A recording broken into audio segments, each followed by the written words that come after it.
So it's kind of interesting, just an incident in history, but it's interesting how God seems to intervene to prevent the abomination of desolation reoccurring until the time is right. And that time implies that there's going to be a temple in Jerusalem. There isn't today. There needs to be a temple there to be desecrated.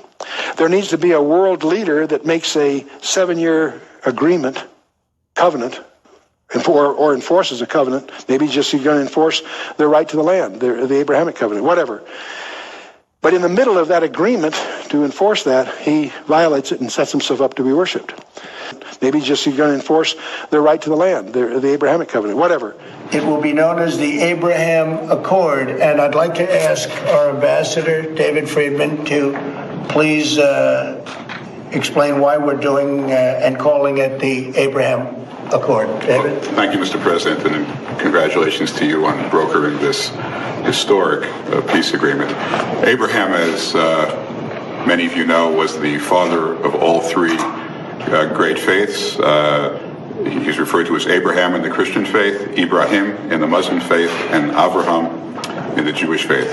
And no person better symbolizes the potential for unity among all these three great faiths than Abraham, and that's why this accord has been given that name.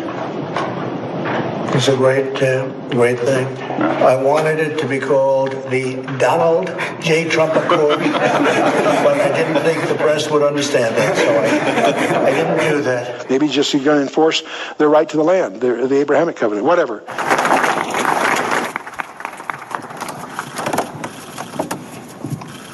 The President of the United States, the Prime Minister of the State of Israel, and His Highness, the Minister of Foreign Affairs and International Cooperation of the United Arab Emirates, will sign a treaty of peace, diplomatic relations, and full normalization.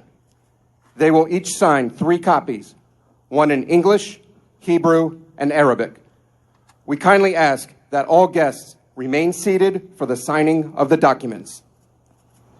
The most interesting conjecture is the one that I tend to lean to. I think the triggering event is the rapture. I think once the rapture takes place, God's clock for Israel starts again. It's like a chess clock. When Jesus rode that donkey, he says, now these things are hidden from your sight. And in Romans 11:25, Paul tells you how long they're hidden, not forever. These things are hidden until the fullness of the Gentiles come in. Don't confuse that with the times of Gentiles. The fullness of the Gentiles is, I believe, an idiom for the church. And I think the whole idea of the rapture is to catch Satan by surprise. To catch Satan by surprise.